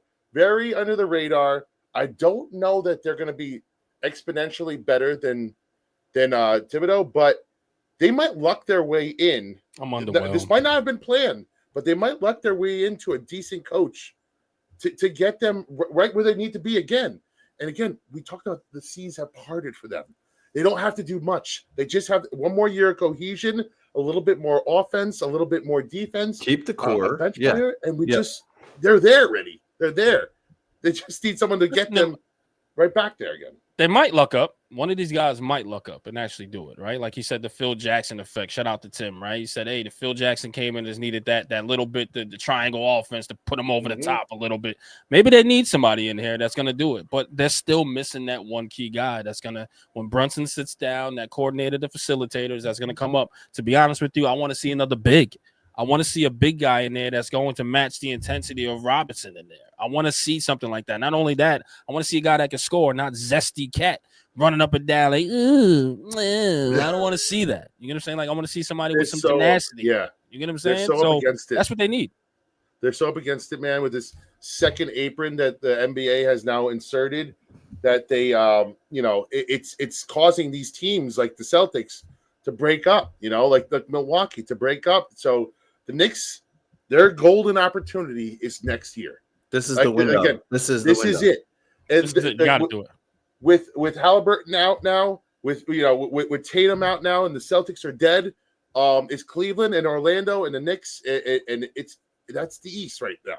Like you got to be able to get there this year, and I don't know. Let's not get ahead of ourselves. You got your superstar in Brunson. You got your good starters. They have a great starting five. You just got to build out a little bit. Get a couple role players. Get a couple of scorers. Get a ball handler. Like Deuce is he's developing and he's a good player, but he does not look comfortable. He's not that dude to bring up the ball, and he can run the offense. Yeah. When Brunson is out, everyone's going like this. Nobody knows what to do with the ball. That's got to change. So I'd rather take a shot on one of these assistants who's going to do things different than bring in a washed veteran coach who's not an upgrade. I'd rather take a shot because the talent is going to get you into the playoffs either way. Agreed. Totally agree. And speaking of not knowing what to do, man, it kind of gives me to this Caitlyn Clark thing, man. Shout out. Last friend topic. Of the shows. Last topic. I need friend of topic. the shows. Friend of the shows. If you guys didn't Peace know, now you love. know. Peace and love. Peace and love. Guys, we love some Joy Taylor here. She is the sister. We had her on the show. Hope to have her back for you guys to talk some more, and especially about this one. But man, she was on the Joe Budden podcast talking about if we wouldn't have known who Caitlyn Clark was if it wasn't for Angel Reese. And she's dying on that hill. Joy, let me tell you right now, sis, I'm here to talk you down off the ledge. Don't jump. Joy, don't jump. We'll walk We don't need you to die on this hill. This is a bad one for you, all right? Let me walk you down. I'm your negotiator right here, Joy. I'm your negotiator. You're the shepherd. The shepherd. Right? I'm down here the hill. to save you, right? Yeah. And right now, my guys are here. They're that big blow-up balloon that's going to catch you from falling, from dying on this hill. Let me talk you down, okay? National championship. Way before LSU was there and actually won it from Caitlyn Clark. Caitlyn Clark was buzzing. Not only she was buzzing, she was shooting threes still out the gym there. Her name was huge, which is why when LSU actually met down there with those guys said, hey, there's a girl named Caitlyn Clark here. Oh, Bartlett. Damn, Bartlett. Let him go, Bartlett. Let him go, Bartlett. Can I go? But there was a nice lady named Caitlyn Clark, which is why LSU knew she was a target. Listen, let me go and she was doing I can't see my face stuff, and they all did it to retaliate, to upset her, and they won a national championship. But then the next year, Caitlyn Clark got them the hell up out of here. You get what I'm saying? So again, she had a name already. You know what I mean? So I wouldn't want to say that because Angel Reese. Yes, I think what it did, it made them more. I guess Larry versus Mike. What is it? Magic versus Bird. As you said, yes, it created that rivalry for them doing that. But these two players are light years apart. Light years. They're not even close. One's gonna probably win a championship and be in the Hall of Fame. The other one's just gonna be an okay player. We all know who that's gonna be. All right. But Caitlyn Clark was Caitlyn Clark way before Angel Reese was actually even thought of coming into the league or whatever the national championship was. I'm with you. That tension between Caitlyn Clark and Angel Reese, it was great for college basketball, right? When Caitlyn Clark was doing this shit and Angel Reese did it back to her, you love to see it, right? You love to see people going at the stars like that and at the girl who's scoring, lighting it up, getting in her face. That was great for girls basketball in general, women's basketball. But then at the next level, the way she's playing and lighting it up, nobody plays like her. Nobody can do what she's doing. She doesn't need that tension anymore. Angel Reese. She's hanging on. She's hanging on by a thread to that tension with Caitlyn Clark because all you get from her are people betting on her missing her first shot. And fun. She's a joke. She's a meme. She's a meme. She misses layups. She throws bricks. They call it me bounce. That's me bounce. Which, by the way, she tried to copyright, or she's in the process of copyright. She's like, because she's smart. She knows how to capitalize on these things that happen. Give her that business sense, A+. Yes. She knows what she's doing there. But we're talking about basketball. Caitlyn Clark was going straight to the fucking moon, and there's nobody that was going to stop her from getting there or help her. 100%. And Angel Reese is great at building her brand. She is doing it on social media. She's wearing the clothes. She's doing all the show. Whatever. Good for her for building the brand. And she's a solid player. I'm not gonna knock her. She is a solid player.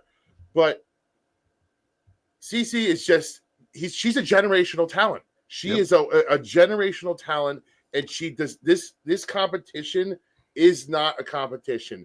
And I'm gonna flip Joyce Taylor's words. She said that we wouldn't be talking about Caitlyn Clark if it wasn't for Angel Reese. We wouldn't be talking about Angel Reese if it wasn't for Caitlyn Clark. That's that's it. That's it. We would not be talking about Angel Reese if it wasn't for Caitlyn Clark. So I'm going to use the same words. Flip the names, Joy. Flip them and join us on the other side. You don't got to die on this hill. You don't have to. And what's who was the guy sitting next to him? Next to her. Queen's Flip. Shout out Queen's Flip. Queen's Flip. He was like, he immediately looked to his boys. He's like, nah, this ain't it. He's like, no. He's like, this ain't it. Yo, even Parks was like, I don't know. Parks was like, I don't know, Joy. Everybody was like, no. They were all like, oof. I don't know. But she's hot and she's the guest, so they were trying not to be rude, but they're all like, what? The fuck? Dude, I'm gonna make a connection to the NBA of who I see them as players. Caitlin Clark is Steph Curry.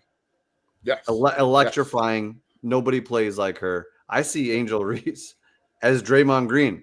Like an aggressive rebounder, great role player, can help you get to a championship, no doubt about it. But she is not the difference maker. Steph Curry would be Steph Curry either way. Who would Draymond Green be without Steph Curry? I'm going to say, correct me if I'm wrong here. I'm going to try and compare Angel Reese to a less crazy Dennis Rodman. I was just about to say that. She is a rebounding monster. But she's never going to let up the scoreboard. You know, she's just, and Rodman will go down as a borderline Hall of Fame. Is he a Hall of Famer? I don't think he is. I don't know. I think he had 22 rebounds and 0 points in a playoff. Yeah. Insane. That guy knew his fucking role, and you need him to win a championship. Yes. No doubt. Yes. And Reese can be a very good player. She's got a little bit more offensive game, obviously, than Rodman has, but just, a standout in that sense. A little bit off the basketball court, knew how to handle himself, or knew how to market himself. Dennis Rodman, and that's Angel Reese to me. But if we're comparing those two guys to the Michael Jordans and the Birds and the Magic Johnsons, Steph Curry's of the world, those are two different stratospheres, and that just goes to show you this isn't really a conversation. Don't die. No, there's one person in the WNBA that sells out arenas, and that's it. That's all you need to know. There's no one else that people will pay that ticket and go see, and she does it on the road. It's not just at home. Everybody wants to see her play. Yep. And that's the Michael Jordan appeal. Let's be honest, right? She's actually those girls were flying coach before Caitlin Clark came in there and was like, "Hey, I'm gonna fly you guys private." You know what I mean? So let's be honest here. As far as the eyes, the appeal, the aesthetics, the sold out arenas, Caitlin Clark brings that, hands down. Not Angel Reese, and then there's no disrespect to Angel Reese. It's just can we just get in reality, people? Let's not shy away from what our eyes is telling us. So when our eyes tell us something, our brain should automatically go, okay, that's true. So if there's fire, you go, man, that's fire. There's smoke, right? So let's not deviate from what our eyes is telling us, right? Caitlin Clark is the box office there at the WNBA. These women are actually getting treated much better as well. UNESCO too. Shout out to UNESCO and the Liberty. The Liberty is putting everybody on the map because why they play in New York. But let's be honest, Caitlin Clark is that it's the Michael Jordan of the WNBA right now. Yep. You need her in this game for a very long time because I tell you, yes, and then the future looks promising with Juju coming out. Juju comes in and she gets well from her ACL. Yep. Juju will be fine. Paige as well. All those people coming out or coming into the league, it's just gonna help it even more. But Caitlin Clark right now is running with this baton. She is the candle right now running with this thing. Mm-hmm. And these ladies should piggyback that no matter what. Stop hating. Stop beating her up. Stop beating her up. For real. And your teammates tomorrow, that's it. Teammates should be sticking up for her, man. This is the face of the NBA, WNBA. Come on, man. Get behind her, rally around her for the better of your sports. It's come on. It is the weirdest thing. How they're treating her is the weirdest thing. I'm not saying give her star treatment, help her up off the ground when you don't have to, but dirty shit. The fight just happened. Did we talk about that fight? That just happened. Yeah, we talked about it the other week. It's just and none of her teammates really Well, Sophie finally did. Yeah, that girl Sophie finally went after the girl that did it, and she's now famous for doing it. Right. That's how famous Caitlin Clark is. Exactly. In case you needed more evidence, the girl that stuck up for her is now famous. Right. And the crazy thing is, not only and again, I wasn't here last week, so forgive me, but she choked this. Not only she slammed that girl, she choked her and was like, "What you gonna do?" She was grabbing her hair and looking at her like, "What's up?" Yo, you what up? You ever got that ass whooping from your moms? That's didn't I tell you not to? That's exactly what that was. That's exactly what. Now, how dare you touch Caitlyn, bitch? Yo, I added the bitch. Eli, you know what? That just reminded me of where she stuck up for her. Now she's famous. It reminds me of Chappelle talking about Bill Clinton. And he's like, I thought I was famous. I'm not famous. Bill Clinton's famous. Imagine how famous you got to be. Someone suck your dick and then they're famous. Talk about Monica Lewinsky. She's known as the world famous dick sucker. Yeah. Like that's She's just the crazy. most Yes. famous dick sucker in the whole Most world. famous dick sucker in the world. That's crazy. Dave Chappelle. Shout out Dave Chappelle. Someone You sucks guys your know dick me, and though. then they're famous. That's insane. No, famous. You gotta be for that. Bill Clinton famous. I thought I was famous. Mm-mm. Mm-mm. Chappelle had a way with words. He Sign the certainly had treaty. a way with words. He could say anything. Sign the treaty. Sign the treaty. He said he wanted to know how that happens. He said Bill Clinton busted through the door like, oh, I'm trying to get my dick sucked before 3:30. Sign the Oh, treaty. sign the treaty. That's just Dude, great. best stand-up ever. That was great. They're killing them softly, guys. We gotta Yep. watch that and just watch it. Don't monetize it. Tim Just is still hanging out. Yo, He's still. This is what happens in the late hour sometimes. yeah, shout out. But guys, thank you again, Tim, for coming on. Go follow them. wait, that's what you call it? That's two. No, giant that's goofballs. two giant goofballs. Oh, my hold bad. on a Yes. You know what? Tim The was logo- in there here before, though. He We were was. talking next. The logo threw me. There it is. Triangle, baby. Yeah, shout out to Tim. That's our guy. There you go. Tim's like, man, It's true. how See dare you? It's true, not Tim. See, Figure it's it true, out, man. Hefe. You son of a bitch. Well, I'm signing off for the night. How many It's like- gummies did it's you like- have tonight, there, guy? Just the Not 3. enough. He said just the 3. Oh, Guys, God. man, shout out All to right. the 486 people in the building, man.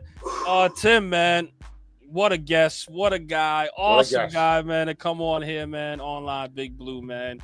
Again, guys, I wasn't, no disrespect. I'm not trying to, Tim, I wasn't familiar with his game until he came on here and started killing it, man. So, that guy's too smart, and I didn't know he had some coaching stints, which I wanted to kind of ask him, but I didn't want to keep him on too long. He made some ribs and stuff. So, Tim, if you want to chat, man, I didn't know you had any coaching stints anywhere, that he was working with Tomlin. So, we're going to go on your show and chop that up, man. We're going to hopefully run that and ask you questions for no reason. So, go from there. But, man, yes, Drew, thank you so much for tuning in. Two giant goofballs, guys. If you can, go over there and subscribe to their channel. Hell yeah. Great content, man. Drew and those guys have over there. Usually their logo has the two of them in it. I think they changed it up a little bit. Correct me if I'm wrong, Drew. But I think you had two people in there. It was you and someone else, your co-host as well. But I think you changed it up a little bit. So for what I can remember. Correct me if I'm wrong. But I feel like I wasn't here last week. I had to catch up. I missed it. We caught up. I missed Caught it. up. I missed Shout out to almost 500 of you guys that came through tonight. I'm telling you right now. If we don't crack 1,000 views, I'm blaming Tim for this. Okay. You know what I like? Just like when we had Cop Pizzle on, we like to settle stuff and just take care of it live on the air with you guys. Hell yeah. Cop is somebody I would call and shoot the shit with now, and I Cop's never thought that would ever be the case. I know. Yeah, I've never. Shout out to Cop, man. We gotta have him back on. Actually, just for no damn reason. If anybody has sex with my sister, it's gonna be me. Everybody have sex with my sister, is gonna be me. Shout out to Cop. That's my guy for real. Oh man, why did I delete that from my library can you here? find Come it? I on, really thought dude. it was in there. That's a Fucking staple. yeah, I should have that forever. Did you really delete that? Come Oh, on. hell. bro. Well, Bitch. Stop taking these 3 gummies, all right? Take 4. Take 4. You're not taking Lime. enough. I'll take You're not some taking lime. enough. Little bit of lime for a good time. Always. That's it. A good shit in the library. I do have it on my phone. I'll get it back in the library. Thank you, man. Put it back in there, for goodness sakes, man. So, yes, man, shout out to the revivalists in the chat that hit the thumbs up. Tim, I'm telling you right now, if we don't get it, Mr. View, man, Mr. Big Time Belief Network, all right? If I don't get 1,000 views from you today, you ain't We're it. coming knocking. I got it from Cop We're Pizzle. knocking. I got it from Cop Pizzle. I'm going to go to those guys. Listen, if I don't get 1,000 views, I'm going to those Texas guys you hate. All right? I'm going to those Shout out to Tim, man. Honestly. Of course, man. Here we go. Yeah, I know. On behalf of my brothers, man, you guys know where they are. That's Mr. Glass half full, and that's Speed the genius. Shout out to new Mets relief pitcher His name is Dickie Lovelady. Dickie Lovelady is his real fucking name. Man. That is possibly the best porn name I've ever heard. It is. Yeah, it is fan-fucking-tastic. Does he have the I want him stash on my that team goes forever. with it? Like, does he have the old school porn stash or something? What does he look like? Dickie Speed? You gotta bring it Lovelady. up. Dickie Lovelady. Dickie All I know Lovelady. is my wife says I got a coworker named Dickie Lovelady. I'm fighting that dude Yeah, tomorrow. you ain't going out for drinks with your work friends. No, I'm fighting him tomorrow for no reason. He's such a nice guy. No. Oh, Don't Google there that. is there is You might get in some Richard trouble. Lovelady. You A might get Dickie some trouble. Lovelady. Oh man, ladies ain't loving him though, man. Who the hell's this guy? He's terrible. Oh, I have a shot. If she's like my coworker, He's a big leaguer. He's a big leaguer. Wait, he's making millions? Oh, I don't have a He's shot. making millions. You're in trouble. You're in trouble. Yeah, and he's a lefty, so you know that. Shit. Crafty. What do they say Crafty about with that? it. I don't know what they say about lefty speed. This is scaring me. What? This is weird. I don't know. I just made that up. Nah, you lying. You lying, Speed. You know from experience. I'm just It's trying to OnlyFans. I ain't asked him the OnlyFans question. Son of a bitch. Oh shit! Son of a bitch. Hey, we'll ask him on his channel. Yeah. Dickie is a big leaguer. Unbelievable. Love us for that. Dickie is a big leaguer. It is. Oh god. And of course, my brother El Jefe, aka white jersey, aka blue jersey, aka El Jefe. I promise, I'll get you a new intro, but I just like that too much. Hey, that's a good default one. And then if anything else pops up, you use it. It's your show. I really do. We're waiting for the Russ video to come out. I'm just saying. We're waiting on the Russ video, but also that Knicks video that you put out about Halliburton. If you guys haven't seen it yet, I had a feeling that was shots to me, man. I was like, he channeled me. Oh no, dude! It was everyone. Every Knicks fan is on there. Prayers for Halliburton. Hate to see it. Get better soon. This is your fucking villain. Stop pretending like you're heartbroken. Choked you. He fucking choked you. He choked you in your home, in your living room. He ripped your fucking heart out and gave you the Reggie Miller sign. Prayers for Halliburton. Suck a dick. Prayers for Halliburton. Talk your Talk your shit. We should have lit that up right before that little rant. I wasn't buying it. I wasn't buying any of it. I'm with you. Hef, let me just say this, bro. You right. You right, Hef. You know what? Listen, prayers up, right? Prayers up because like I said, I think it's a little bit of sure. And again, I'm only kidding, but prayers up to Halliburton. But Hef is absolutely right, man. This guy gave you the choke sign in your city, all this stuff here. I don't care. Listen, I wish him a speedy recovery, but the Knicks better win a championship because you got Halliburton out the way, and you still got Tatum that's still trying to recover and might not. And Speed, you were right. Forgive me. Correct me if I'm wrong. He back, bro. You were right. You was like, yo, he's not going to recover for a while. And I was like, man, really? And I was thinking about it. Absolutely right, Speed. He's probably not going to come back next year. Probably not. It's too late in the season. We'll see how it goes. All right. I mean, and they tore their team apart right now. So, like, what's he going to come back to?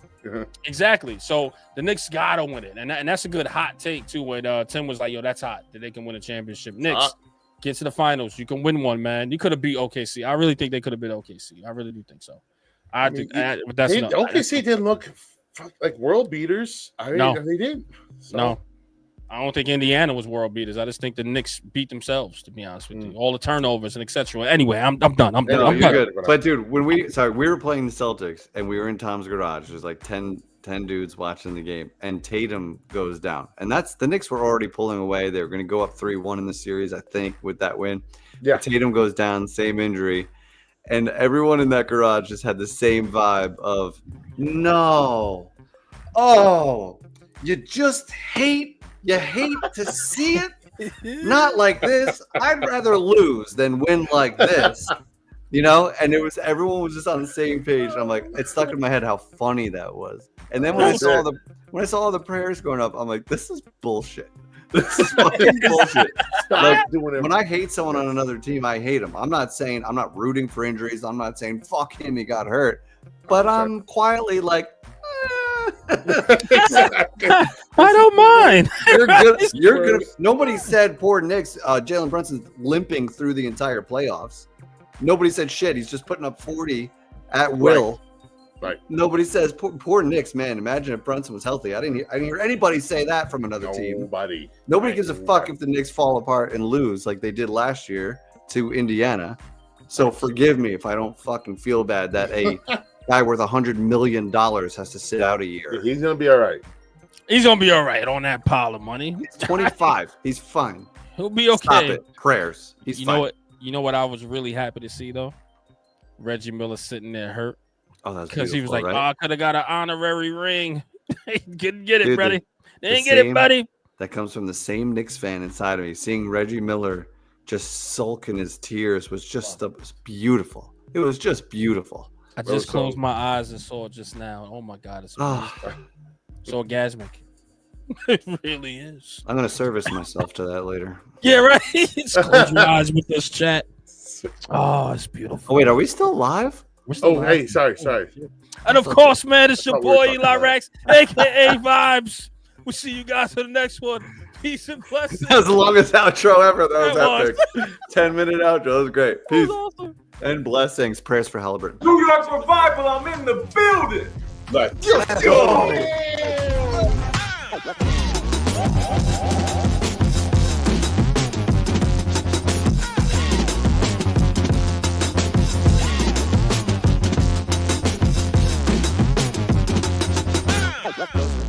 Live with the Woodward Roar! Let's go.